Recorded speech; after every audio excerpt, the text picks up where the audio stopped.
Greetings, fellow humans. This is Pat Callahan from All White Tukey. You're listening to another great podcast on the Four-Eyed Radio Network. Yeah. It's your good pal Steve-O from the Four-Eyed Radio Network. I'm here to talk to you about a wonderful designer we all know, Revenge Lover. Illustrates and designs that fit your personality. For samples and inquiries, please visit revengelover.com. And just do yourself a favor and tell them Steve-O sent you. I know it really doesn't count for anything, but I mean, come on. Who are you gonna trust? You gonna trust somebody else? No, you're gonna trust me, Steve-O. Because, face it, I'm awesome. Hello and welcome to a brand new episode of Arcade Bros. That's right, I said Arcade Bros. Where the fuck have we been? Well, in the studio tonight we have two special people, and we'll get to that in a bit, but we're going to talk about E3, even though I know it's been a month, so get off my back, people. And we also have a bunch of other video games that we're going to be talking about, such as what have we been playing lately, and more. So without further ado, we actually have Matthew in the studio. Check this out, he's going to cue up the music for us, because he's awesome. Go! Alright, so stay tuned, and here comes an all-new episode of Arcade Bros coming at you.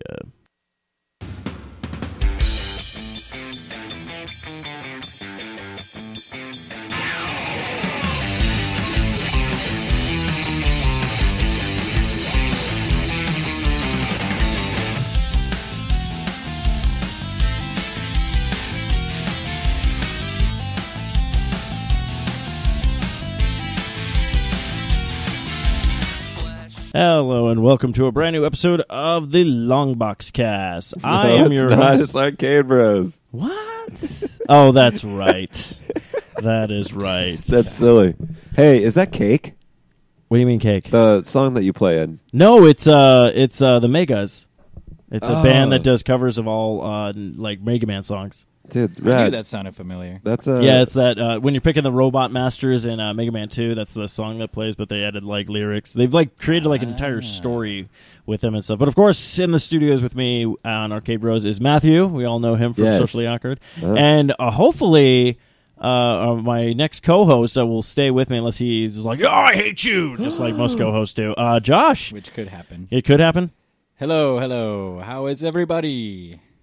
So we are finally doing episode 80. I would pull up all of our sponsors and stuff, but I forgot to actually pull up that page. So what we can do, actually, though, since not too many people know Josh, why don't you give the people at home a little taste of what you're all about?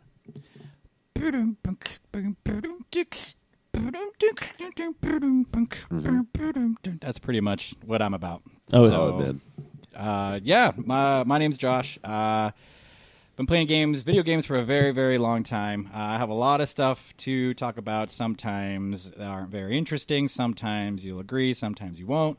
But my job here is to provide my insight on new things going on with video games, things I like, things I don't like. Sometimes I get animated. Sometimes I don't make any sense. But, I have a lot of opinions about a lot of things going on, whether it's first-person shooters, MMORPGs, role-playing RPGs, sports games, things like that. So, yeah, hopefully you'll find what I have to say, interesting and entertaining, and maybe Steve will keep me around. Oh, I took me this long to find a co-host. I'll keep you around. It's more like everyone keeps leaving me. So where do you see yourself in like 5 years? In 5 years, I want a tree house in Hawaii. Yeah. We can record podcasts from there. You guys will be flying in. Hell yeah. Shooter. Clever girl. Oh, shit, I gotta really... Wow, okay, this is how old we haven't done an episode in a while shows. I still have RavenCruise.com as the... Raven. Revenge Lover. Revenge Lover. But, of course, to listen to our podcast, you can find us on 4iRadio.com, Facebook, Twitter... Wait, we can listen to it on Twitter? When did that happen? Or is that just stuff that Eric's thrown on the thing? Oh, well. Twitter, Spreaker, iTunes, Stitcher, Zune Marketplace, BlackBerry Podcast, Blueberry Podcast, Mirror Guide... Oh, yeah, that was the poddirectory.com is a new one. Double Twists, YouTube, Swell Radio, SoundCloud, and Player FM. Zune Marketplace is still around? I guess. Man, I remember when I had a Zune. I never had a Zune, man. I was always iPod. You were never Zoom? A zoom, zoom, zoom, zoom, zoom, zoom, zoom, zoom, zoom. Let the boys be boys. So, anyways, let's dive into what our usual segments are in the beginning of the show. Is what has everyone been playing lately? I know it's been a long, long time, so there's plenty of games that you guys have probably been playing. But what are you into right now, and what do you plan on looking forward to diving into after you're done with your little project? What have you been playing? Oh, I've been playing Batman Arkham Knight, so I was trying to let you people go first so I can try to redo all my show notes, but Matthew's not having it apparently. Oh, shit.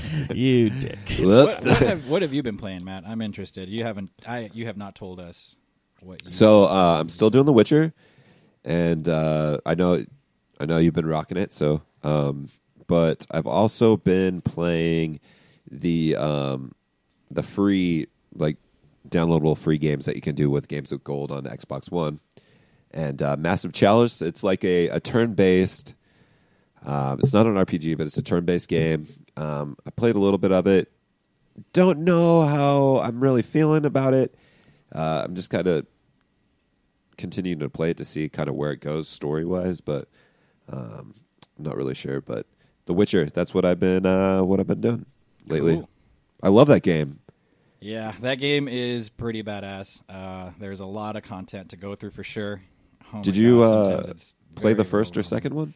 I did. I remember the second one better than the first one. I mean, it's been so long since the first Witcher came out, but I remember the second one kind of being a little more difficult, like in the combat aspect of things. Yeah. I remember there was more to pay attention to as far as combinations on the gamepad, like hit this button to bring this menu up and doing this. I just remember thinking, like, man, there's a lot of things going on, in combat, and but I love the storyline. Fuck, Triss came around, that was nice. But yeah, I love that game. But I think I like the third one a lot better, way more fluid. Combat is much more fun. Yeah, casting your signs, switching between bombs, things like that. Everything is just a lot easier. There it is. And you don't have a lot of things to figure out as far as the user interface, things like that. Yeah, this is the first one that I played, and for one, I'm really intrigued by the story. You meet a lot of cool characters. The side quests, they're like legit quests. Like, there's not just go and fetch this thing, bring it back. But I mean, some of them are, but for the most part, the voiceover work and the people that you interact with actually really intrigue me.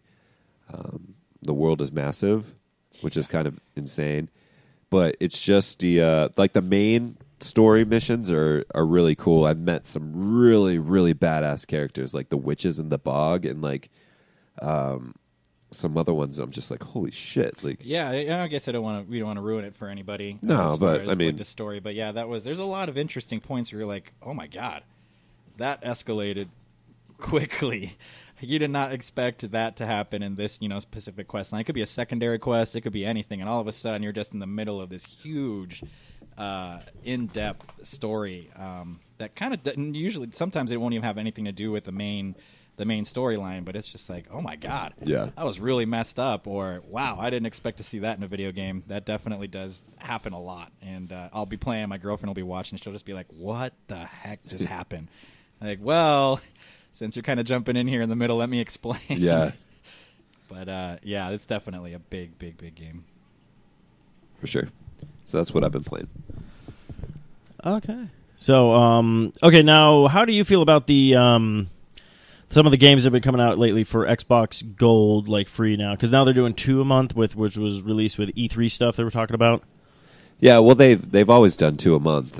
They do on the first portion, like the 1st through the 15th. And then the 16th through the end of the month for the other game.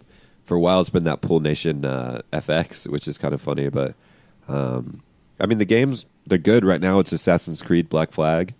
I mean, I already own the game, but it's a great game, so that's chill.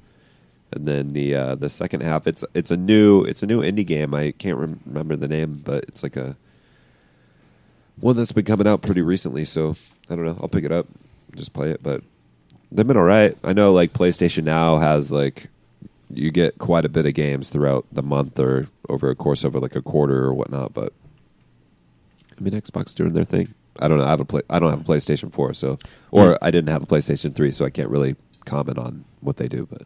Yeah, no, I never did actually the Plus membership when I had a PlayStation 3. I thought about it, but then I was also kind of like, I don't know, I kind of took a step back from PlayStation after I got burned so bad with PlayStation 3. So, like, don't get me wrong, I'm still buying a PlayStation 4, obviously, just because they're releasing, Uncharted. Basically, I'm pretty much buying it for Uncharted 4 right now. That's why, actually, Josh, if he wants to actually give me any other games that are good on PlayStation, like what's because I know a lot of stuff has come out that I was like, oh, does this good? And people are like, no, this game sucks. Yeah, PlayStation. Yeah, like I think it was. I want to say The Order. Yeah, I got a lot to say about that as well. And I guess to give you some background, I really played a lot of Xbox 360, and I was one of those that jumped from Microsoft over to PlayStation. Obviously, for a lot of the popular reasons, it's a gaming console. There wasn't a whole bunch of bells and whistles. It was like, here it is. Here's all the horsepower in the system is going towards the gaming, and that appealed to me. So I jumped and haven't looked back since. I might pick up an Xbox One. Obviously we got Halo 5 coming out here, and you got a lot of interesting games that obviously aren't going to be on PlayStation. So to get the best of both worlds, I'll try it out. But yeah, PlayStation's been my world. I started obviously with Destiny's special edition PlayStation, and we'll talk about Destiny here in depth. But to stay on the on path here, the Order was a pretty cool game. It was very cinematic. It was like playing a movie, pretty much. There was not a lot of customizing your character. I mean, you got new weapons, things like that. But it was really more of a cinematic experience. Some people didn't like it. Some people did. I liked it because, sometimes you just want to have, like my girlfriend will be sitting there watching, and it's kind of like watching a movie. There isn't too much going on. She gets to enjoy the story. It was produced very well. The graphics were phenomenal. The environments were amazing. The whole storyline was great. I love the artwork, the design. So it was my kind of game. A lot of people didn't like it because it was very, like, okay, hit one button. All right, 10 minutes later, the cutscene's over. Walk a few feet, another cutscene. And I enjoyed it. Some people didn't, but... Well, that's what Metal Gear Solid has pretty much become now, where it's like you do a couple of things and now it's just a cinematic movie. Did anyone actually? I know you didn't play because you didn't have a PlayStation 3. Yeah. But did you have a PlayStation 3? Did you ever play Metal Gear Solid 4? I didn't actually. I didn't play any of the Metal Gear Solid games, which is it's not good. I know that Kojima did a really good job with those games, and I'll get it. Maybe I'll get into it here. But I played the very first one. I remember I had Final Fantasy VII sitting right next to Metal Gear Solid, and I kind of played Final Fantasy VII more than Metal Gear Solid, and I just never... I liked it. I remember playing it, and I liked the whole aspect of, people catching their attention. They know you're there. You're trying to get through a lot, levels and not being detected, things like that. Yeah. But, no, that's one thing I need to do. Those and the Assassin's Creed games I didn't really play too much of. But Yeah, Assassin's Creed, they're fun games. The second one and Black Flag are definitely my favorites from the series, but it's getting to the point where they're just kind of pumping them out. Like Syndicate's coming out, and I really haven't even followed Syndicate. It's very weird because I've played pretty much all of them. I'm actually working on Rogue right now, which is kind of sad because you're playing Rogue on the 360, and you kind of wish that this was the game that was for the next gen consoles rather than Unity. Unity, I don't think was that great of a game. Yeah. I haven't played much multiplayer either with it. It's like the jump in, jump out is kind of a cool concept. The only problem with it is you will jump into a bunch of random people, but instead of you're thinking we're going to strategize, we're going to do this, everyone just fucks right off. Of course, man. They do like Call of Duty with it, and they just start stabbing people and doing this stuff, and I'm like, what the hell is going on? Well, it's basically it's like when you play Grand Theft Auto Online. Yeah, you let people into the world, and all of a sudden they just go, and you can coordinate on missions if you have that, but a lot of the time people are just going to come in and just use it as an open world sandbox. So, and it's weird because I did find out later when we were finding out Assassin's Creed games were coming out one after another. It's actually two different teams are working on them. So. Ubisoft Montreal and Ubisoft Australia? It's either Australia or London. Okay. I'm not sure. We can probably check that. But yeah, it's I don't get me wrong, hands down graphics on Unity was fantastic. I kind of like the easy, climbing mode and stuff like that. They made it simpler, but just but combat just went to combat and like sneaking around just went to shit in that game. So I wonder if like they're using Syndicate as like the redemption. I have a feeling they are, because basically when they were talking about Unity, they were like, "Oh, we're building everything new from the ground up." I'm like, "No, don't. Just stick to what you have." Because you're playing Rogue, and Rogue makes it feel like it's Black Flag. You know, just a different twist. This one takes place, I think, like... It's in, like, the Arctic Circle or something, yeah, it, right? like, takes place, like, 4 years after the stuff that happened with Connor. Okay. Connor from AC3? AC3, so it's kind of... They talk about Connor and all this stuff, and that was another problem. Like, Revolutionary War, I absolutely love that, aspect, but then it was just like, Connor was such a wishy-washy prick, and he's like, I gotta help my people. Oh, look, a squirrel. Like... I will give it props for at the time when it came out. It was ambitious, especially after having Ezio's story with AC3, Brotherhood, and then Revelations. It was a complete change.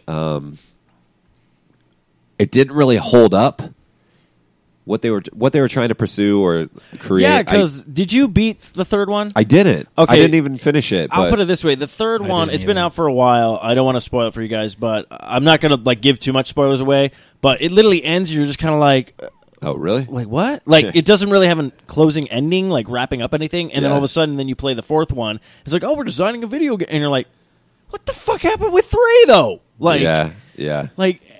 We're not. That just didn't happen. Is that what we're going with? But like, what I liked about Revelations was it finally got to close out Ezio's story and also Altier's story. Yeah, because Altier became a character that he was a cool character, but they just kind of like, you can fuck right off, kind of thing. Yeah, he had his one game. Yeah, his one game. But it was the thing I loved though is they even changed his voice in the Revelation one so he could actually sound like the time period. Okay, because before you're playing, it was like Altier, let me show you. You're like, hey, what's going on, boss? And you're like, you're like, what?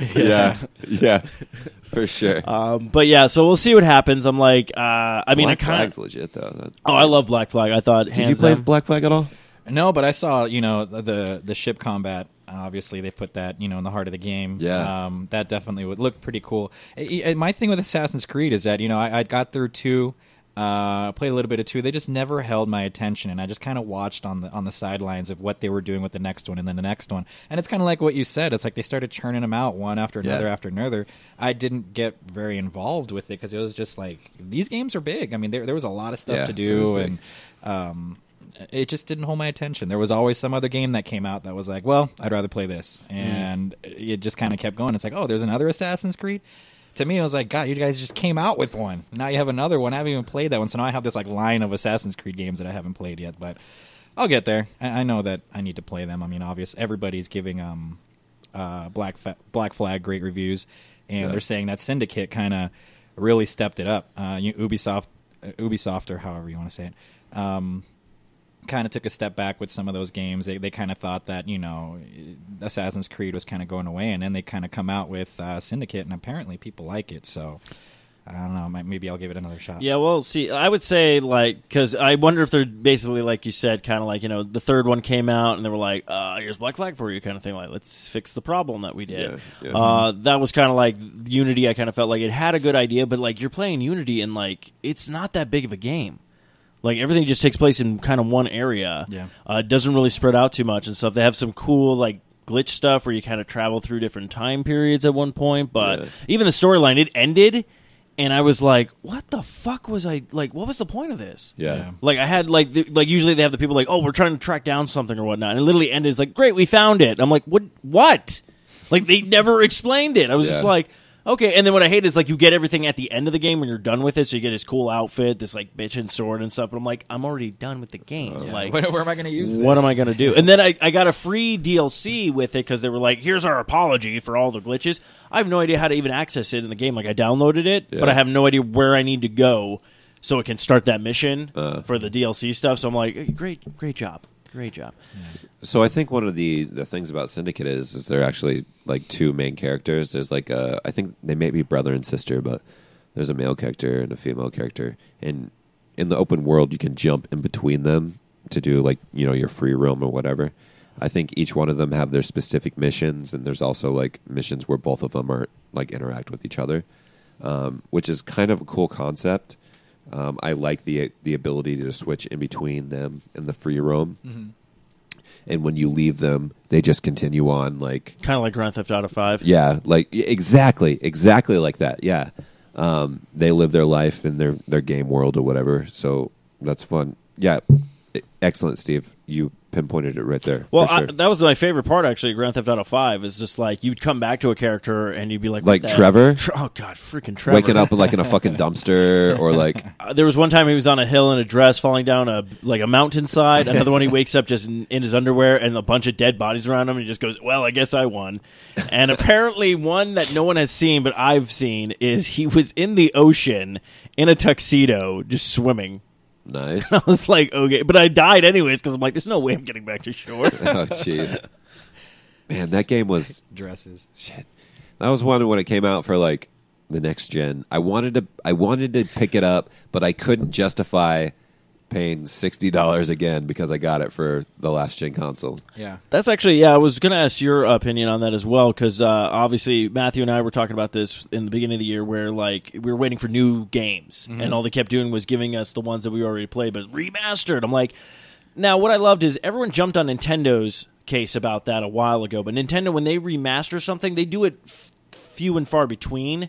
And when they usually remaster it, it's like been a while since that game was out. Like if they were to just come out and be like, "Oh, here's a brand new Ocarina of Time," beefed up graphics on the Wii U. I mean, we'd be like, "Oh shit, cool, yeah." Yeah. But it wasn't like it just came out like on the the N64, then GameCube comes out. I was like, "Here it is again," kind of thing. Because I know PlayStation did a big thing with that this year. They're doing they're doing the God of War 3 like that. The entire Uncharted series. Like, did you ever play those games? Like, I can totally see it if it's like from the perspective of not playing the game and then going, oh, I can play it now on the next gen. But if you already played it before, it's kind of like, why? Yeah. Well, I think I like it. I enjoy it. I like remakes because you got obviously, and we'll talk about this in a little bit as well. Final Fantasy VII remake, The Last of Us remake. I mean, these are great games that you do want to see updated, and with better graphics because it kind of adds a whole nother element, a whole nother layer. You're just like, oh wow, this game was already great. This is now, updated to today's standards, graphically and whatever. And I enjoy them. I like to see them, redone. Because sometimes you like remembering games for how they were, but there's always that curiosity of like, man, I wonder what that game would look like if we updated that. My thing is that sometimes they do remakes too soon. The game isn't even that old and they're already doing a remake. Like, wait a minute. Mm-hmm. God, how many times are we going to remake this game? But yeah, you do have to be careful with which games you choose to remake. I don't think I've seen a game yet where it's like, why did we remake that? Why did they remake that? Every remake, I'm like, okay, I'll play it. I'll definitely spend the money on that and play the updated version of it. But yeah, I got nothing against it. I played The Last of Us, obviously, and there wasn't much of a gap there. That was one of those games where it was like, oh, PS3. Oh, here it is again, PS4. Yeah. But that was one of those games that was just a masterpiece, man. And you want to see it again. You want to play it on a next gen. And if you could, I probably would play it again on the next console if they redid it again. I mean, that was just such a great game. But yeah, that's my 2 cents on remakes.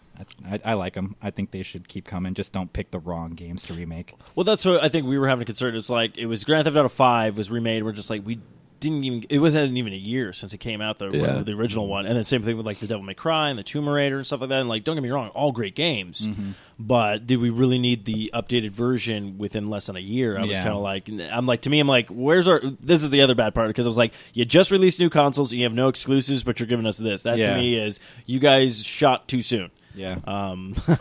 Totally agree with that for sure. But that's the thing. Like, I think when I get a PlayStation 4, I think I'm just going to buy that one anyways. That comes with a remake of The Last of Us, unless they package it with something else that I'm like intrigued with. So the reason why I might get a PlayStation 4, I do want a PlayStation 4, but the reason why I might get it sooner than later is a little game called No Man's Sky. Okay, I've been hearing about this. So it's an indie game by this company called Hello Games. And it's a space traveling like exploration game. Supposedly, there are so many like planets and stuff that you can discover. If you go on a planet and you discover it, it's tagged to you. Okay. So School Days 069 found this planet, and you are forever the founder of this planet. Okay. You go on there and you can explore the surface of the planet. There's like species to discover. Some are threatening, some are not. If you go in there and you decide to kill things, there's these sentinels that come and they'll come and try to kill you. So it's basically when you do that and you start killing all these different sentinels, it kind of has like the Grand Theft Auto like police star system. Okay. To where the higher star you get, the more that's going to come after you. There's space combat. I mean, it's all about exploration. And Okay. This game really sounds pretty ambitious, and that would make me do it. They never said if it's going to come to Xbox. If it does, then sweet. If not, then I might pick. Yeah, I it's might really pick up kind a of PlayStation 4. weird how they were doing exclusives like that too. Because they also did one with like they were saying that with like of course we'll get into this remake since you spoke of PlayStation 4, the Final Fantasy VII game, which everybody's been waiting for because we've been teased with that since PlayStation 3. They were like, oh, we're gonna make it, and no, we're not. And this I go around, I it was crying, fucking guys. badass. I'm just saying, I'm gonna jump. I was crying. There was a little tear when that happened. Yeah, so they have that finally coming out, and then they did say coming out for PlayStation 4 first, but they're also, Square Enix is like, well, let's kind of, breach our market, and that one's now they're going to exclusive, keep it PlayStation. That's come I on. wouldn't say that because I cannot see Final Fantasy VII on an X. Sorry, Xbox people, no. Well, it's not even that, but I don't want it to happen. But you saw what's it called? They brought Kingdom Hearts 3 now. It's going to be on That's Xbox. right. I don't think it's going to be an exclusive I at think all. I think Square Enix is like, we don't really care anymore. We just want money. Well, Square Enix was suffering for money for a little bit. That's why they did the Tomb Raider game too. They So, yeah, they're getting their hands in some stuff. It's like, whoa, I didn't think Square Enix would get involved in that, but they do. Yeah. I mean, and it's true because they were stubborn for a long time. They didn't want to remake Final Fantasy VII. They didn't, and I don't even know why. I mean, Final Fantasy X is a great game, but they remade that one, and that's a good one to make. I like that one. There was a lot of elements to that one that was different. I mean, it was like Final Fantasy VII, and then you had 8 and 9. Those were really good stories. They were good. You had the Gunblade in 8, 9. You had the, the little guys, the mage with the tail and the mage, the little mage guy. It was cute, and you had it was a different artwork. Yeah, because that one I think went back to its roots of like we got the original guy to come back. I hated 8 though. 8 could fuck right off. Yeah, 8 was a little weird. It was a little too. I don't know. It just went from such a great thing in 7. And just 8, I still liked it. Squall was cool, but he was a little too emo. Yeah. He was always something was always up with him, and the chick always had to be like, "It's okay, Squall. Yeah. I think you're amazing." Yeah. He's like, "No, I'm not. I'm terrible." Yeah, he's Drink like, my ego. "Can I suck your dick now?" It's like, no, I'm too emo. Squall always had some shit going on. God damn. But then 10. I'm yet to play the remake for 10, but I love that game. I mean, the whole what's it called, Blitzball or whatever. Yeah, Blitzball was badass, cool. dude. I love playing Blitzball. That game was so beautiful when it came out on the PS2. Yeah. Oh, shit. I remember my friend showing it to me because I got out of Final Fantasy after 9. I'm like, whatever, 10's coming out. And he's like, dude, you really got to. I was in high school, and he's like, you got to check this Final Fantasy 10 out. And I'm like, oh wow, they really went over the top with this one. I played it when I was in high school too. When did you graduate? 04. Okay, 02. 02, yeah. Yeah, so- actually, that's when I got my PlayStation 2. I think it was like my junior year of high school. Dude, I was just PlayStation 2 was such a badass console. Like, It No, was good. hands down. I was still rocking Man. the Xbox, but yeah, PlayStation 2 was good. see, I didn't have an Xbox. My brothers did, but I was a Sony kid, and then I got the 360. And I had the GameCube. And I had a GameCube. And then I went to PlayStation 2, and then I got the Xbox later. Time Splitters. You ever play that game? No, I never got a chance to Dude, play that Time one. Splitters on GameCube was badass. That was a great game. But yeah, so super stoked for Final Fantasy VII finally being remade. Hopefully, I don't think there's, unless for some sort of reason they're going to ruin it somehow, which I don't see how you can. No. I don't think we have anything to worry about. Many elements to that game. I think it's going to be oh man, so stellar. from chocobo racing to Or they pull that thing, they're like, Square Enix really needs money, so Final Fantasy VII, you have to buy all the Skylander figures. Wait, what? Wait, wait a minute. And there's only going to be limited release. What the hell? What? If you Jeez. want this kind of material, you got to buy a Red Bull and get the coat now. Yeah. We'll talk about that later. Destiny. We'll talk about that later. Dude, go ahead. Jump in the Destiny talk, dude. Well, before we jump into, I mean, we're already kind of deep into this podcast here, but we'll kind of keep it on, what happened at E3 and things like that. You already talked about what you were playing, Matt. Yeah. Right now, just to kind of give you listeners an idea of how I game. I like to play a lot of things at the same time, so Right now, it can be anywhere from PC to PS4 to iPad. I got Fallout Shelter going right now on the iPad. For sure, I got that too. Darkest Dungeon right now off Steam, which is a pretty good rogue-style game where it's relentless. I mean, it's like, oh my god. Sometimes I ask myself, why am I playing this game when bad stuff always happens? But Darkest Dungeon in the PS4 right now. The game's sitting on my shelf. I got Bloodborne, A Witcher 3, and Destiny, and I actually got into Final Fantasy's online game. Okay. I got into that. Heaven's Word came out. I haven't gotten into Heaven's Word yet. That was a big release. Yeah, they pumped that, man. They got it right. I remember I played the original one, and obviously everybody, I'm sure you've probably heard already how Final Fantasy really was just like, we're not going to let this go down like this. Yeah. We put out a crappy multiplayer, MMORPG out there. Let's fix it, and they did a great job. I got my Dragoon leveling up right now. I don't know why those kind of characters always appeal to me, but do you still get a little dragon character with it? No, I don't think I did. I don't think I got a little dragon This is on character. PS4? Yeah.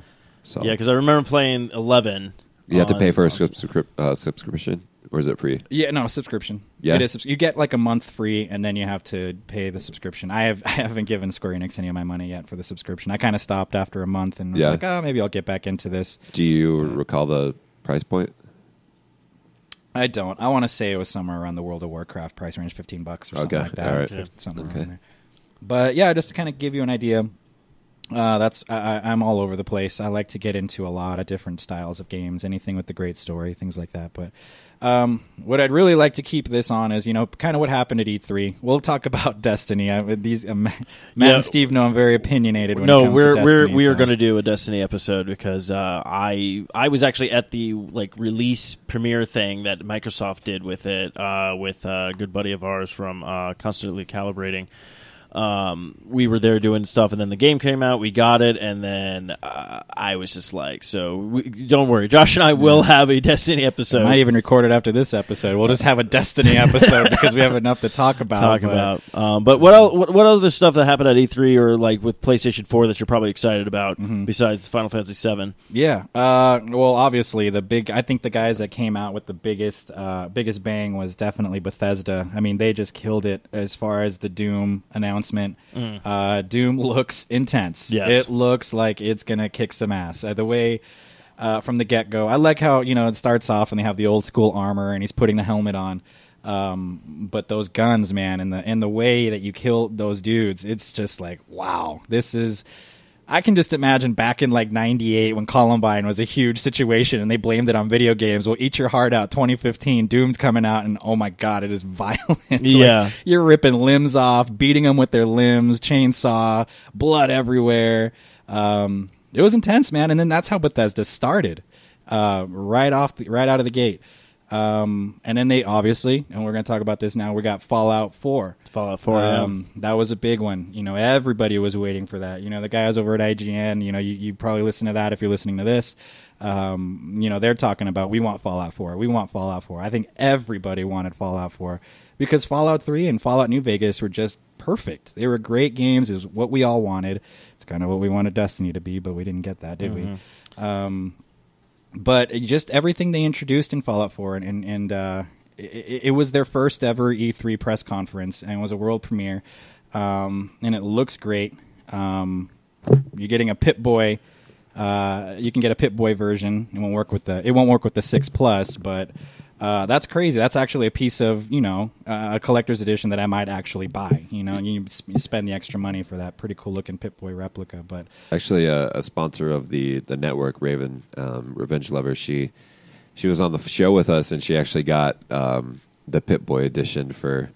I think she got an Xbox version of it. Yeah, did she get it on Amazon? Or I remember Amazon had it and then they didn't. And that's actually what happened to her. She went to go ahead and buy it as soon as it would announce and everything like that, and then it was gone. She was like, son of a bitch, and then she's literally was just browsing through Amazon. I was like, holy crap, they have it, and she went ahead and just ordered it. So you know what I do with games like that? I mean, even with the Destiny limited edition, it's like you wait until the stuff that you want goes on sale on like eBay. You can go get a Ghost, or Little Red Ghost right now for like $20 on eBay. No one wants it anymore, but it's like, I mean, that's probably what I'm going to wait for. I'll wait till the Pip-Boy comes out somewhere, and I'll just find it and be like, all right, cool, and put it on my desk. Well, that's what ended up happening to me. I just bought the standard edition of Arkham City, and then a bunch of the stuff came into Bookman's, and my brother was like, here, happy birthday. So I got the Batarang, I got the keychain, I got the book, I got all the collector's edition stuff with it, and I'm like, didn't have to buy it. So, so people do that. They'll sometimes just give in the collector's stuff or whatnot. Or Bookman's will be like, well, we're not going to package it together. We'll just, people can just buy the stuff separately. So you can always find the stuff later.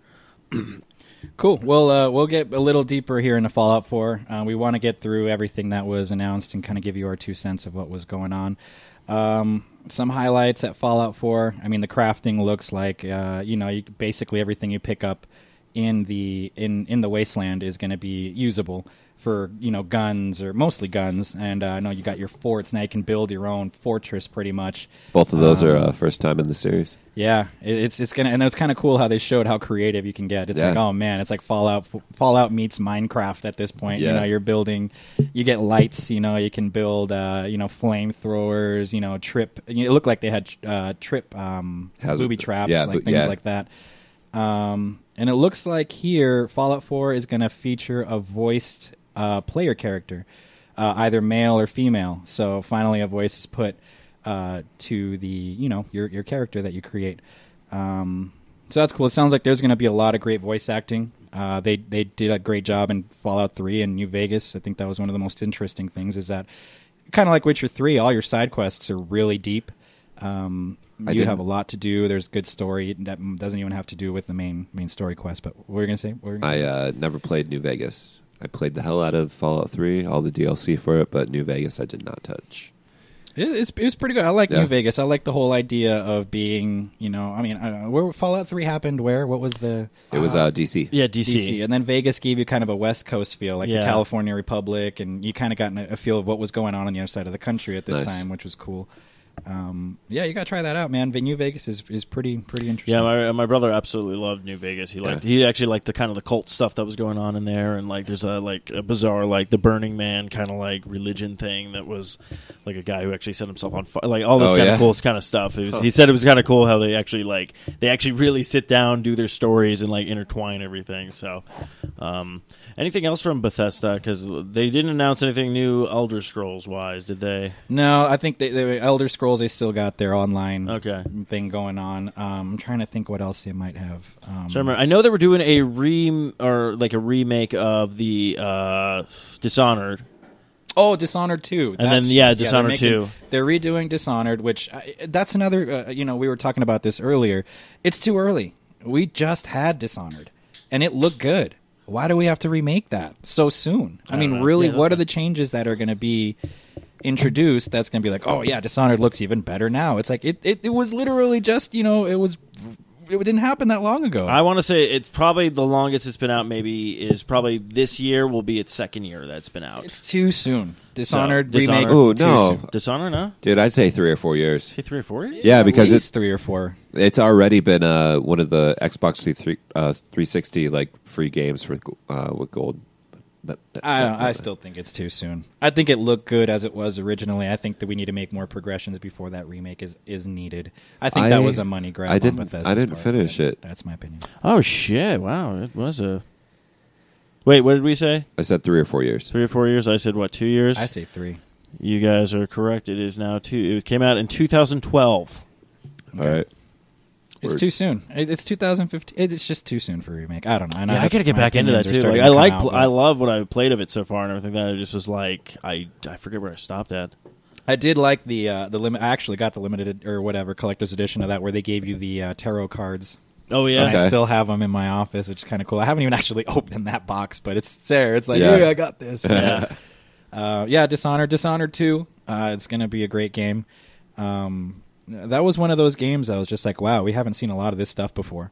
Possessing, rats and, doing all sorts of weird stuff where it's like, wow, you really have to think in a different way. It was really cool. It was kind of like the first time I played BioShock. Oh, yeah. Where, you had the electricity and the fire, and, you would use the environment. If these splicers and people were actually standing in the water, you just, electrocute it, and, they just toast. Man, and, that game was just... It really made you think about, actually using your environment in the game rather than just going in there and just, killing everybody. True. All right, well, I think that was it for Bethesda, right? They Those are the big Doom, ones. Fallout 4, Dishonored, and then they were just kind of like, all right, peace out, drop the mic. And I don't think anybody, honestly, my opinion, nobody topped Bethesda. They had the best showing at E3, bar none. I'm going to kind of give the show over here to Matt and Steve because I didn't watch these showcases at E3. Tom Clancy's games. You got The Division. And you also had, what was the second one? Was Ghost Recon Wildlands. Yeah. I'll turn it over to them because I didn't pay too much attention to that. So The Division, it got announced actually a couple years ago. It's an open world massive multiplayer online MMO. Yeah, Oh, MMO. The Division is going to be? Yeah. Yeah. Oh, okay. So you're basically this fraction of people that are going in. It's not really post-apocalyptic, but the city is run down. It's overgrown with nature. You have like seasonal elements, so there's a lot of dynamic weather. You go in there and you're fighting these different people, but you can interact with other people. So you can actually start your own little guilds if you want to, and just Oh, wow. yeah, it's actually really, really in depth, and I'm insanely excited about it. I like the Tom Clancy games. Mm-hmm. This one's gonna kind of turn it like you're taking a left and going down this one route, so that's gonna be cool. And then the other one, Ghost Recon. Yeah. So this is the first time they're making it in a open world environment. The world is huge. I think it's actually one of the biggest that's ever been created for, I guess next gen right now. Bigger than The Witcher? Yeah. Man, that's a lot of... Dude, the shit's extensive, man. And the footage that they showed, you had like a team of 5 people that were walking on this mountain range and like in the middle of the desert. And like... You're just looking around, and it's like nothing, but they're like obviously walking to like some place to do whatever they need to do. And but it's not like deceiving landscape where it's like, I see it, but I can't go there. no, this is like Destiny. no, this is all open world. They didn't show a lot of footage, obviously, because there's a lot of development still going on for it. But what they're trying to accomplish, and if they actually do it and execute it, it's going to be very, very impressive. So. That's cool. That's cool. I haven't played a Tom Clancy game in a while. I played what was the Rainbow Six? Yep, That Rainbow was the Six last and, one I played. Rainbow Six Vegas. Yeah, I have Vegas. I got that for free. I think I have one of the Splinter Cells ones because I got it for free. Oh, somewhere. that's right. That was Tom Clancy. Yeah. Splinter Yeah, Cell. Splinter Cell. Oh, yeah, I did get it. I forget which one it is that I have, but yeah, I think those were the games from. I think that was UBI Software announcement with the Ghost Recon Wildland. Of course, Assassin's Creed Syndicate, which we talked about. Rainbow Six Siege, it looks like. Siege, yeah, that's coming out. I actually got an email about the beta coming out, closed beta. Oh, really? I don't know if I'm going to sign up for it. I probably will. Might as well. I get an email about it. If I get in, rad. Yeah. If not, then don't worry about it. I think one of the biggest games from them that was announced that no one really saw coming was the South Park Stick of Truth sequel. Oh, yeah. Shit, what's it called? The Fractured Butthole. The Fractured Butthole? Hell yeah. Oh, the Fractured Butthole. Butthole. Yeah. Come That's on, right. man. That's right. That's Come right. on, Matt. Hey, Yeah. hey, man, I tiptoeing in my Jordans. Oh, man. Yeah, I think that was one of the biggest games that people did not see coming. Talk about getting it right. That came out, and you were just like, and Oh, even that game just was great. and even just in the halfway through that trailer, we're like, oh wait, what? Oh, we're doing superheroes, guys. We're doing superheroes. Yeah. They literally just totally called themselves. It's great. So I think that was probably one of the biggest games because that was a game that was actually originally with THQ in development, and then it kept THQ went under. Yep. And then I believe UBI picked them up and was all like, yeah, we'll do this. So that's why it took that game so long to finally come out. Yeah. Well, I was just surprised because I remember the first time with the Stick of Truth, Matt Stone and Trey Parker were like, we are not doing this ever again. It took so much time and all the bullshit with the Ubisoft. No, It was probably THQ. THQ, yeah. Really discouraged them or whatnot. And then I was like, after playing that game, I was like, there's no way you cannot make another game like this. Yeah. The Stick of Truth was such a classic game. It got it right, man. And you know what's cool is that they understood it. It's not like Matt and what's Trey the other guy's Parker. name? Yeah, and Trey Parker. It's not like they just made something and was like, I don't know, I don't play video games. It's like, no, man, they play games. They know how they work. they had a huge say in the whole development process, and you got a great game, man. They got everything right as far as, character development. And it's kind of funny, you're talking about that sort of stuff, but it's like a South Park game, which is, you got Cartman running around in a, wizard outfit, and freaking everybody else. It's just like... Who'd you side with? I sided with Stan. I think it was with Stan and Kyle. Kyle and Stan were on the same team. Yeah. So awesome. Which is funny because the Cartman, I do like Cartman. I think he's just an asshole, and he's just funny. And like Kyle's always been my favorite character. But Stan has been like my favorite character or whatnot. But like I just think Cartman's hilarious. It just kind of makes you want to go, oh, I wonder what would happen if I replayed the game and then sided with that. Of course, I know nothing new really happens, just probably different dialogue and stuff like that. I actually have Kyle's hat. Oh, do you? That's awesome. Oh, that's awesome. Yeah, I love that shit. I wear it when I go to the snow, which is not very often.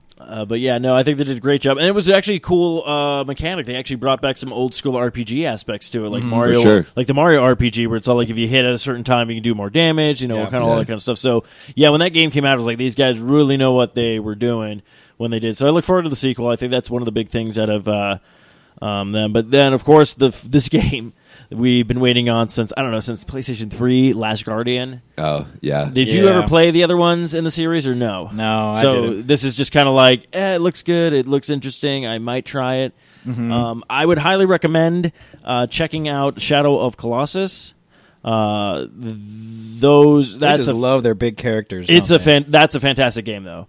Like, ending's a little weird, though. I don't know how this guy ends his games, though. They're just like, Last Guardian, this was announced in 2009. Yeah, dude, it's been a long time. 2009. I mean, think about that. Every single year, at least IGN, just because I've been following them for years, they're always like, this is the year. We're going to hear about it. We're going to hear about it. And it's funny because we were all we were all in a group chat, group texting each other, and I think we all knew. We're like, oh my god, Last Guardian, it's happening! Oh my god! Exclamation! 1 exclamation! Like we were just like, oh my god, this is actually going down. They finished it. Yeah. So yeah, it's pretty crazy that we're finally seeing that game. But yeah, if anybody hasn't played the other two, I think the other one's called Ico, and actually it's in a dual pack for PlayStation 3 right now. Ico and I believe Shadow of the Colossus. I played the Shadow of Colossus. I thought it was fantastic. It's a beautiful game. It's fun. It's just kind of crazy how you're literally climbing on these creatures to kill them and stuff like that.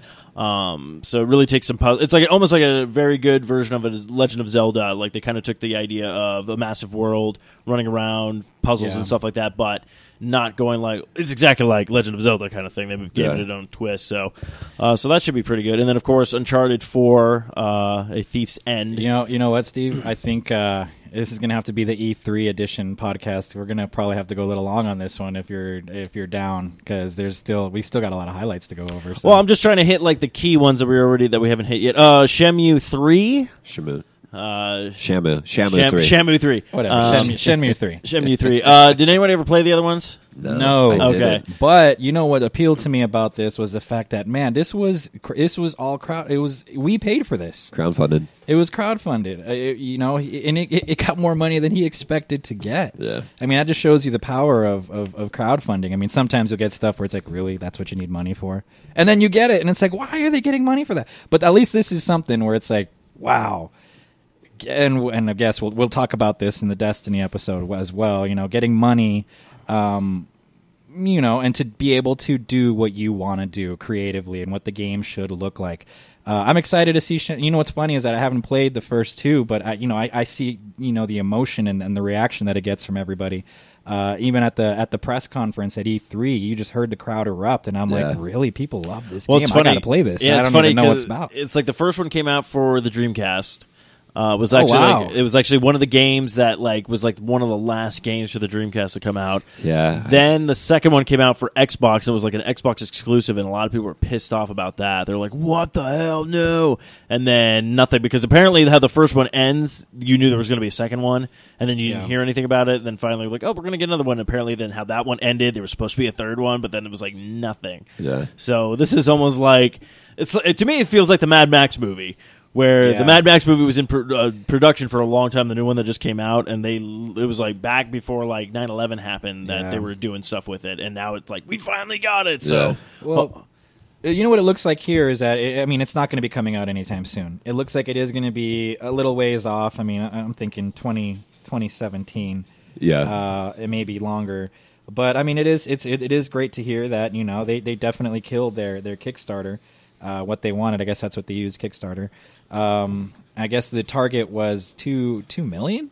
Shit. And they had 41,843 backers. I mean, at this point, what I'm reading here, who pledged 3,320,000, and there was still time to go. I think that might have expired by now, but that's just crazy, man. Hell yeah! And I hope they do the right thing with that money. And that's why I get a little leery of crowdfunding, because you don't know. Like, are you going to use the money? Or are you just going to sit there and throw it in your bank account and use like a fraction of it? Right. Like that. And that's what I'm kind of like. But the guy looks pretty cool. I like how they had the creator on stage. Yep. And it was real genuine. He was real like, this is happening.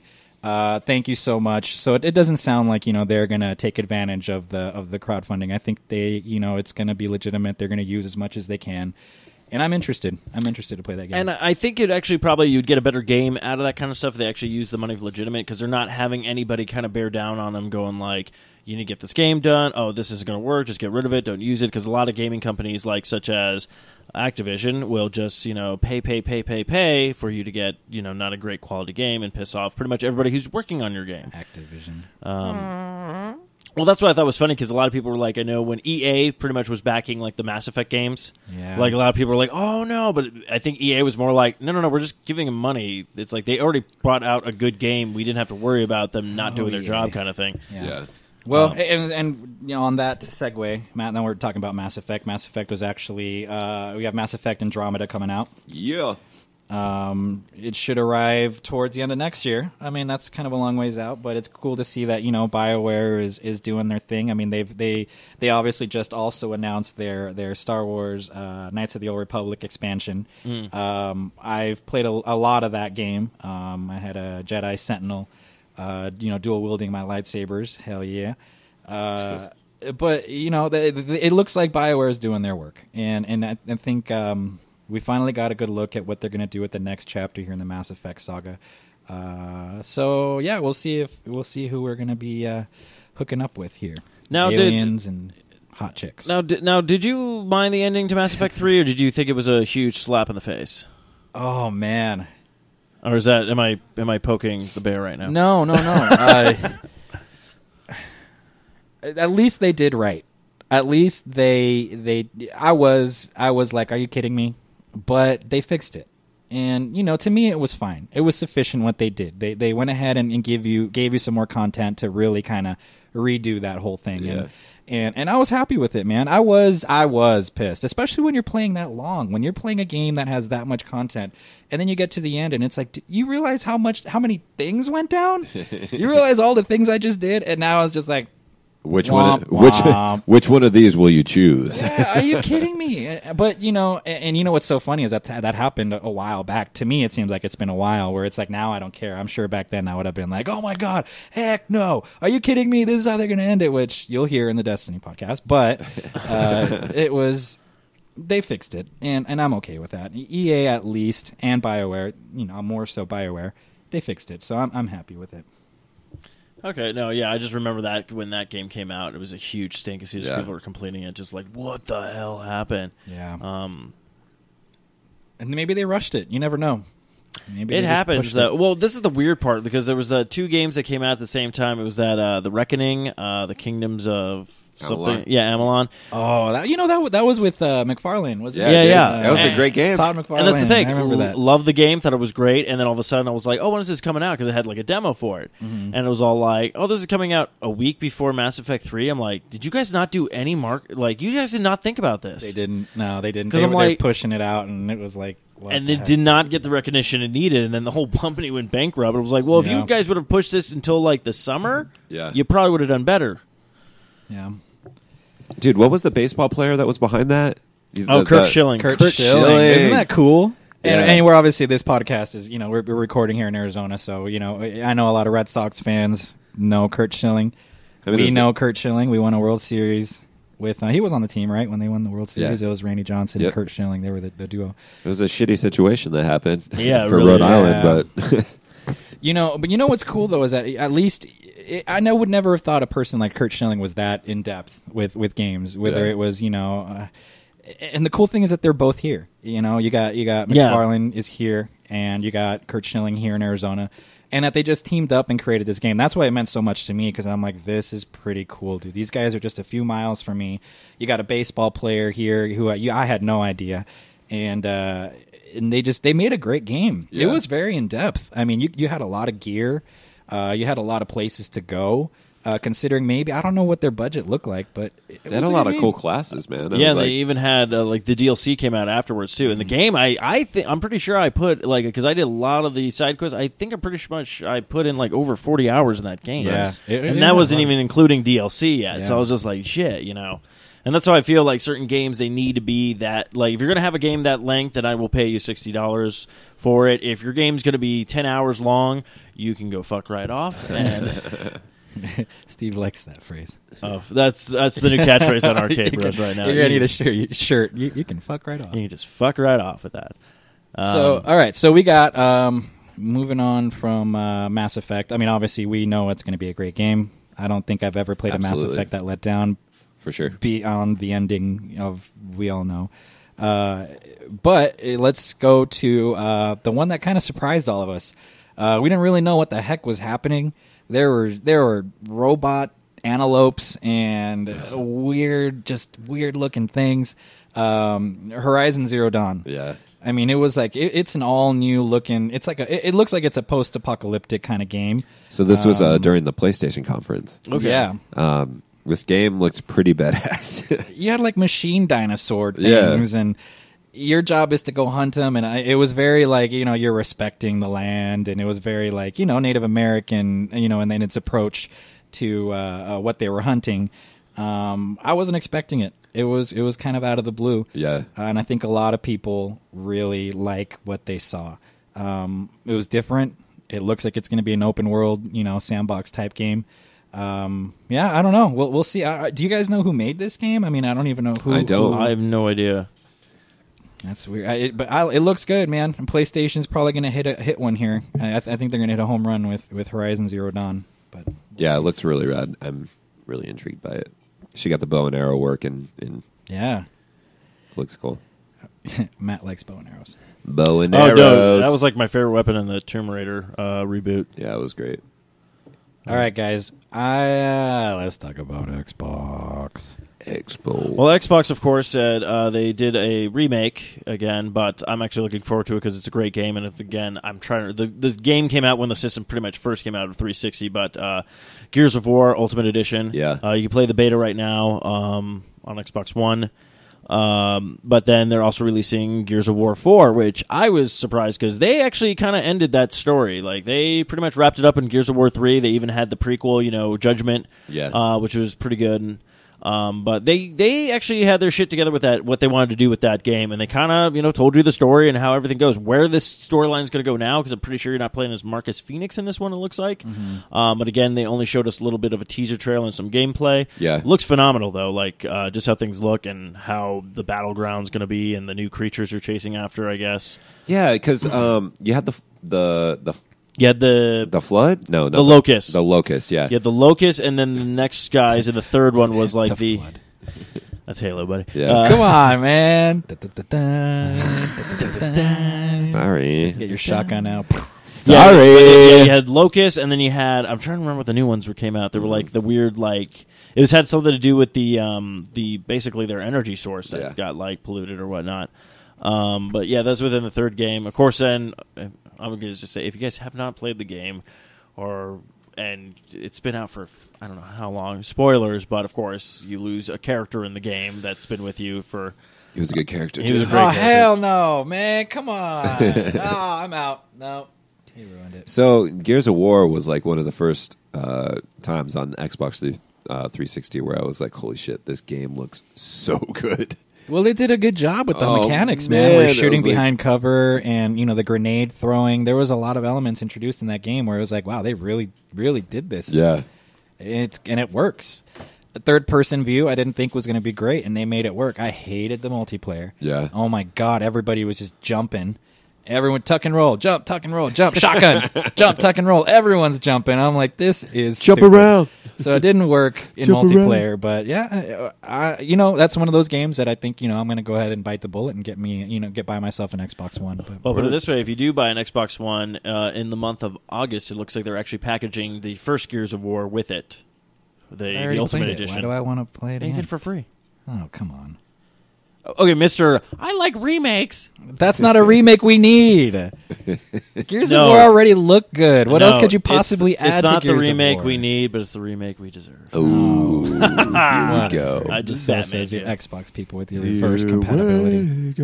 I don't care. What are you going to play again with reverse compatibility? Like Games really? I haven't finished. Dude, Oh, my God. dude, I'm about to boot up Red Dead Redemption again.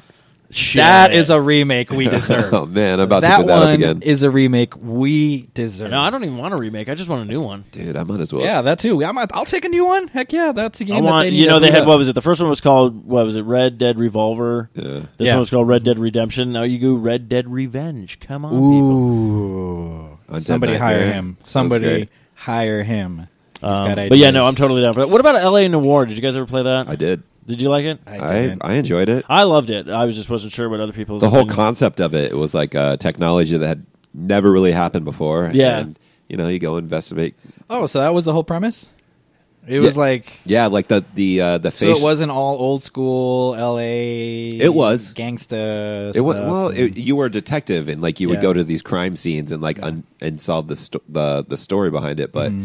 the whole pull behind it was they had this facial recognition software to basically it was so clean and crisp. It Yeah, it was like in the game, so you could kind of see like if a guy's doing a Twitch when you ask him a question, see Yeah, if if they're he's- lying, if they're not lying, if they're Yeah. telling the truth. Yeah. I mean, it's really kind of cool, and you also kind of sit there and you start playing the game, realizing, oh wow, the technology back then for them to try to solve these murders and Yeah. stuff is like compared to what we have today is just kind of crazy. Yeah. and it was cool too because if you guessed the right thing, then you heard this like chime. But Mm-hmm. if you didn't guess it, you heard like you fucked up. Like, oh shit, I Yeah. didn't get the right answer. Like going on this investigation. So, all right. So, I need to play that.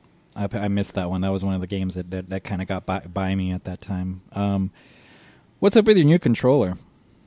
Oh yeah, that I don't know. The Elite controller. The Elite What the heck, controller. man? I'll put it this way: the Elite controller. It came out. I like the idea. I like the concept. I don't know what I would use triggers for though, because I don't play that many racing games. I do like the customization of it, but I do not think it's worth $149. No, Yeah, we're not professional gamers. another money grab. Yeah, that's what Microsoft I money said grab. that too. I was like, really, Xbox? I'm like, your controller's fine. Like, I don't know why you want to. You know what this looks like to me. I sound biased, and you know what? I don't care. What the heck, Microsoft? Like this is what you whipped out, reverse compatibility in a new controller. Well, I mean, I'm just saying, like, really, reverse compatibility. You're gonna play games. I like Steve says that you haven't finished yet, but I feel like that wasn't something that was supposed to be highlighted so much. Like, it's like, you know what? Here's your reverse compatibility. We're not gonna be like, oh my god, we have reverse compatibility, and then a new controller. Really, that was it. We're not gonna. I don't know. I sound biased, but it just sounds like they kind of whipped that up at the last second and said, "What can we do? What can we do for E3?" All right, here you go. New controller and reverse compatibility. I'm sure if PlayStation wanted, they could have reverse compatibility too. But I think they know why. Why? We still have so many people playing on PS3s. Why are we? I mean, you have Destiny on PS3. You have Destiny on is Destiny on 360? Yeah. Yeah. Why make it reverse compatible when you know they have the consoles? I don't know. No, Maybe that's just well. It's the me. funny part when the controller came out, when they were showing everything. I'm like, this is kind of cool, but then it was also kind of it almost makes me feel like it's a Lego set, and I know I'm going to lose a piece, and I'm not going to be able to use it for its yeah. potential or whatnot. I just think it's for a different demographic. Like, yeah, I love playing games, but I don't need to go spend that much money on a controller. I where did like I'm the- not like competing or anything like that. So No, yeah, that's true, but I did like the grip idea. yeah, Like the little grip on the thing. I was like, oh, that's kind of because it's like, I'm like, sometimes you're gaming and stuff, especially in Arizona with the heat and everything. That I mean, sometimes your hands get sweaty. You're like, oh, crap, I can't. Yeah. You know, kind of thing. I was like, oh, a grip thing would be kind of a nice idea. But, I mean, again, Xbox, it's like, okay, first off, we've already shelled out all this money for your system. Yeah. I'm really going to pay $149. I'm like, I could buy two more controllers with that money. It's like, why? yeah. And I just hope that PlayStation is smart and doesn't pull the thing they did last year with the PlayStation 3 where they were like, oh, look at your stupid Wiimote. Oh, yeah, by the way, we have one too now. The move. Yeah. Yeah. So I really hope PlayStation's all like, that's great, you have a new controller, we're focusing on other stuff, but they come out they next got year their- with all like, look at our controller, then you're like, fucking PlayStation. Well, Really? you got your headsets coming out next. I mean, you got your virtual reality stuff. I think that they're putting a lot of time into, and I thought that was also something that kind of came up pre E3. I remember they had a big conference for the Oculus. Yes. And it looks good. You can tell they took a very Apple-esque approach to the design of their headset, which I thought was cool. Downside, they teamed up with Microsoft. I know you guys, you two are like, why is that a big deal? It's like you're gonna ship an Xbox controller with every headset. And I just feel like they should have stayed away from that. Why did you need to team up with Microsoft?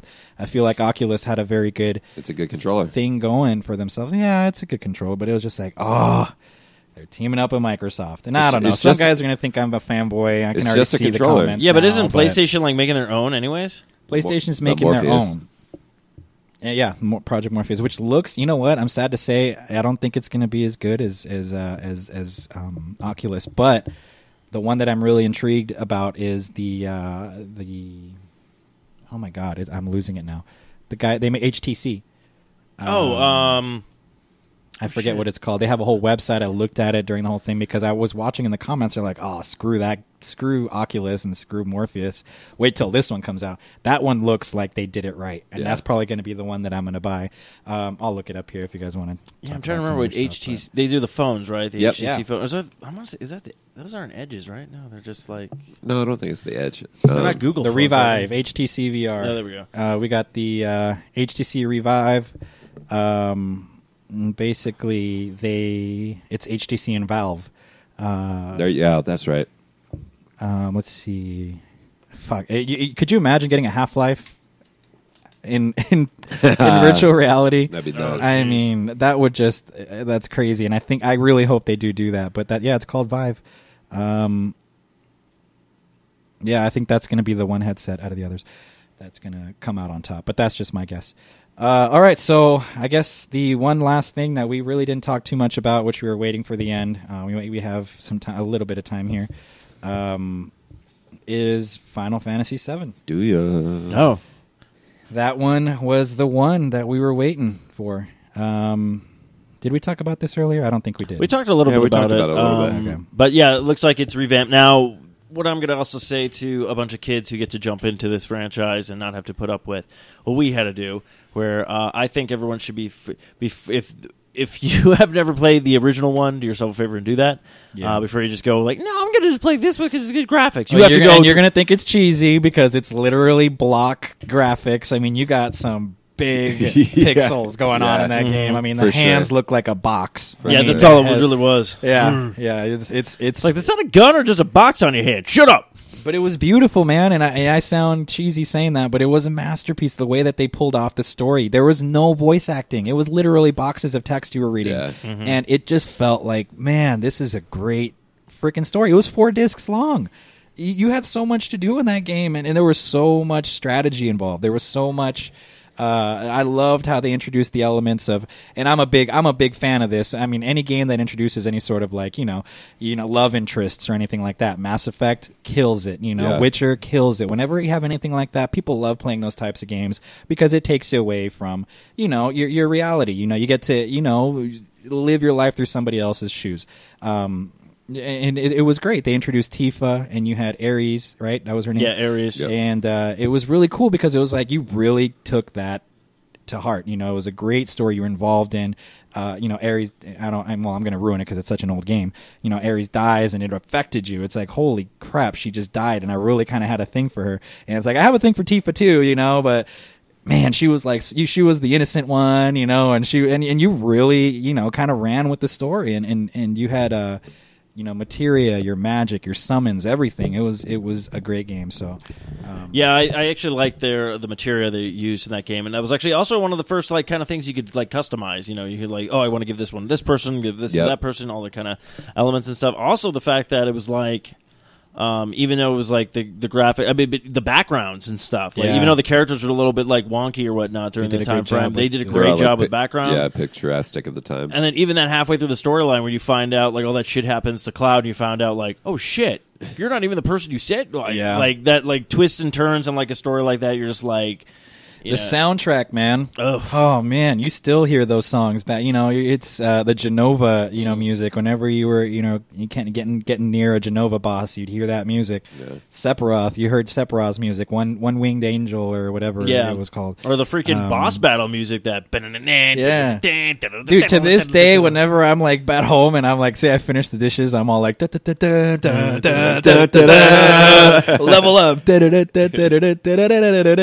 like right after that whole Josh battle. learned scrubbing dishes skill. Yeah, leveled up, acquired. What was it like lightning or something? Whatever. Yeah. It was. Nice. Yeah, man. Those were things that stuck with you. So yeah, for the younger, gamers out there, play the original. You're not gonna like it right off the bat, but if you just kind of approach it with the right mindset, it is an acquired taste in this day and age because things have become so vivid. Graphics have become so amazing. You go play that, it's like, oh come on, man.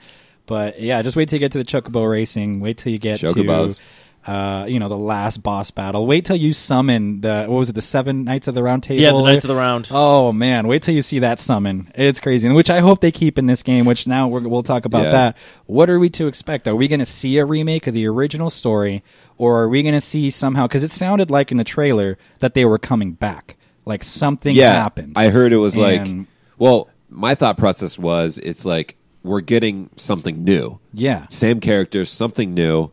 So we're not going to play the original story, which I'm okay with. That's fine. But it's like, oh, man, you're taking a huge risk. Yeah. Huge risk. But they're also going to make a shitload of money. Yeah, they're going to make a lot of money. But they're walking a fine line with you can't top. Unless in the little teeny corner of it, it's all like Final Fantasy VII.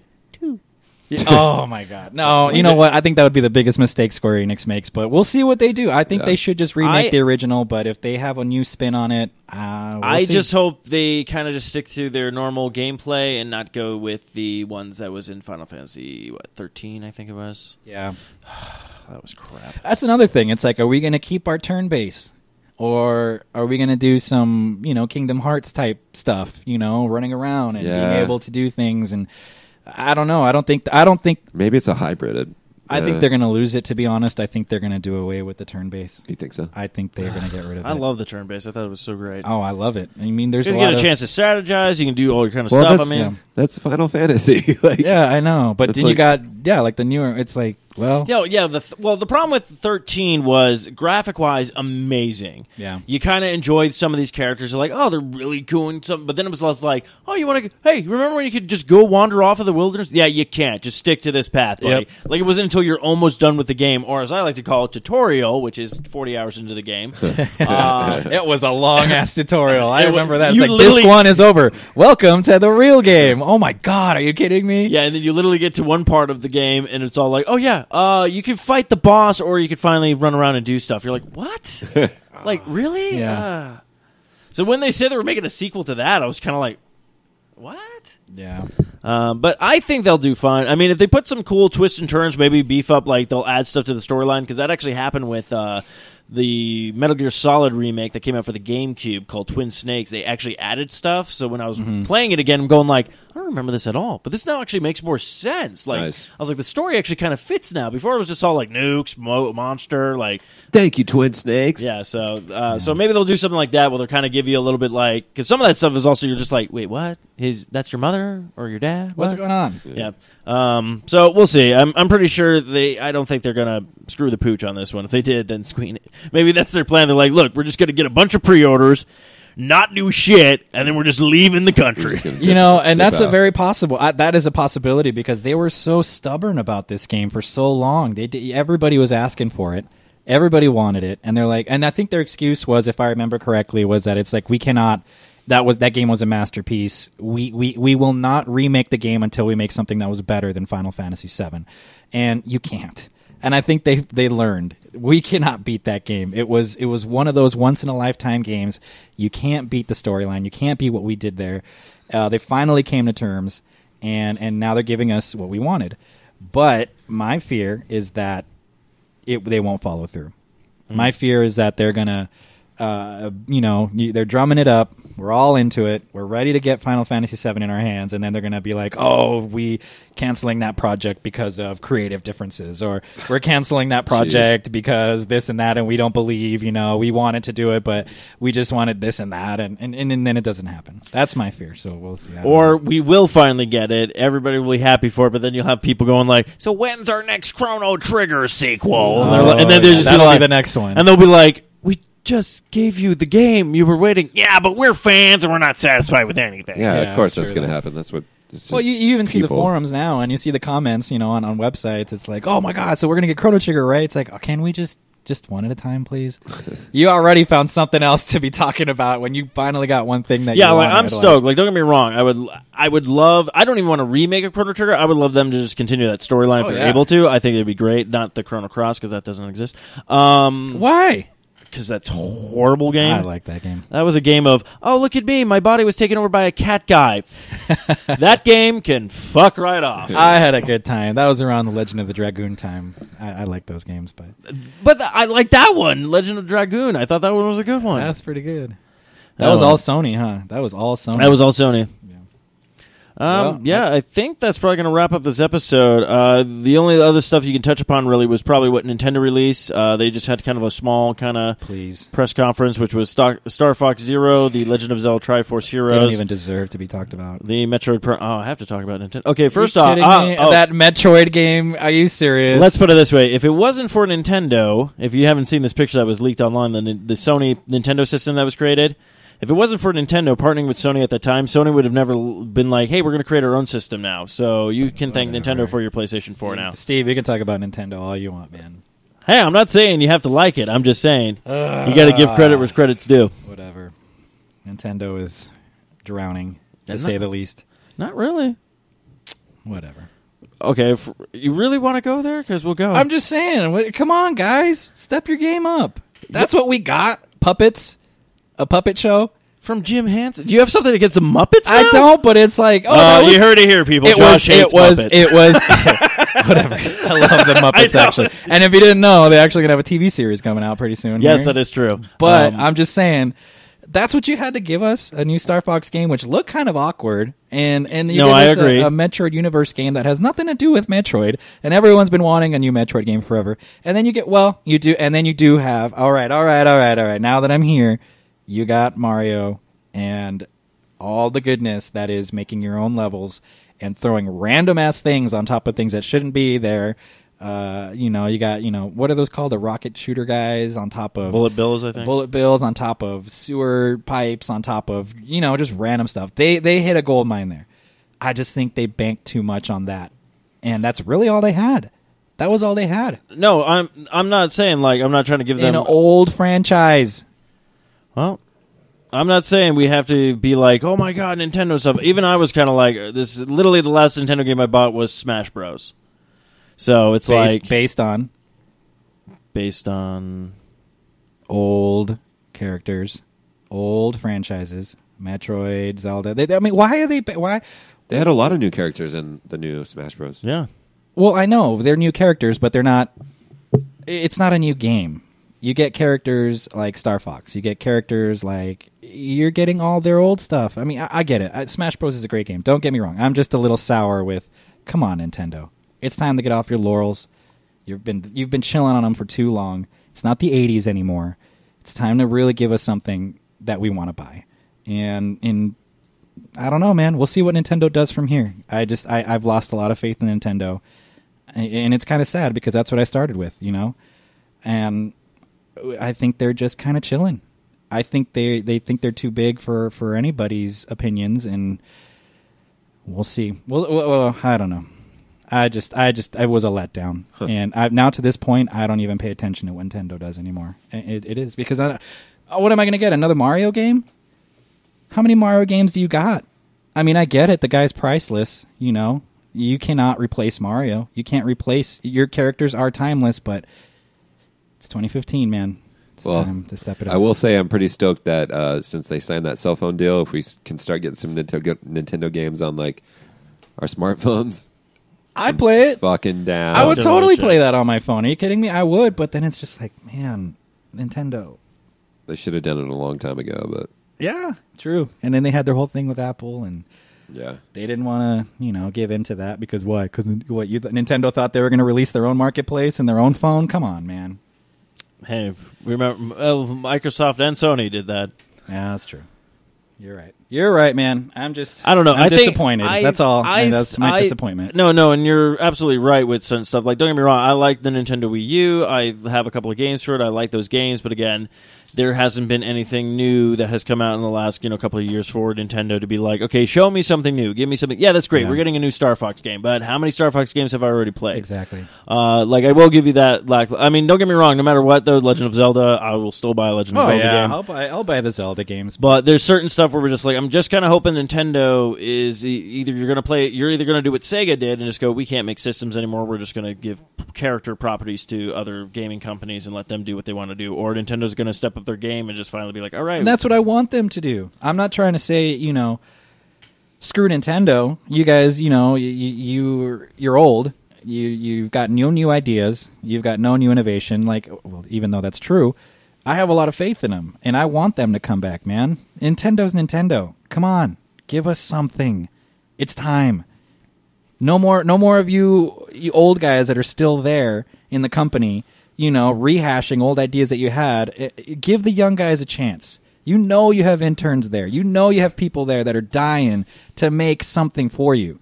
But you're just sitting there in your thrones, resting on Mario and Mario Kart and all these other Nintendo all these other characters. Give the guys a chance. You need it. You need new blood. It's time. So next year at E3, they're like, finally, we heard what you guys were saying. We know exactly what you guys want. Here we go. Super Mario Brothers 2, the movie. No! Yeah, you know it, man. That's what we've grown accustomed to. Give the young guys a chance, man. Your time has passed. Keep it alive. No, and I totally agree. I think everybody needs some new ideas and someone else to be like, hey, look, we do have a Mario game. Why don't we do this with Mario? Or maybe Mario dies. We've had Paper Mario. We've had Paper Mario, Baby Mario, Mario Kart, Mario Puzzles, Mario this, Mario keyboard typing, Mario educational this and that. It's like, It's all next Nintendo game, Mario's Funeral. Pay your respects. Yeah, that's all you do. Oh, you screwed up, And I get it. They like to keep things wholesome. They like to keep things G-rated. They don't like shooting games. I mean, that big step was having Resident Evil 4 on the Wii. That was a big thing. They don't like violence. They don't like, they like to kind of keep things for the. I don't know. It's like Disneyland. They don't. It's Nintendo just likes that kind of. I don't know what you want to call it. That's their thing. But it's time, man. It's time for new blood. Give us something else. So. But that was our recap of E3. I think we have a lot of good stuff waiting for us to come out and stuff like that. So Matthew, where can people find you if they're looking for you online? You can find me at Matthew Renfro. That's on Twitter and your Instagram. Twitter, Instagram, See, and Facebook. He makes it simple for you people. Joshua, if people want to find you on the interwebs, or do you like to be incognito? No, I have my handles and stuff, but I think I'm actually I'll have to create my own new Arcade Bros Instagram, Twitter, all that good stuff. So hopefully here in the next episode, I'll let you guys know how to get a hold of me, how to communicate with me. But we'll keep that for next time. Well, that sounds good. And of course, you can find me at Stephen Mooney Jr. on the Twitter. Don't forget to follow us on Twitter at arcade_bros. And also give our Facebook page a like at facebook.com/arcadebros. So I think that's going to wrap up the show. And I can't remember if I ever had a closing. Get your shit together, Nintendo. No, that wasn't it. It's nothing wholesome. Bye.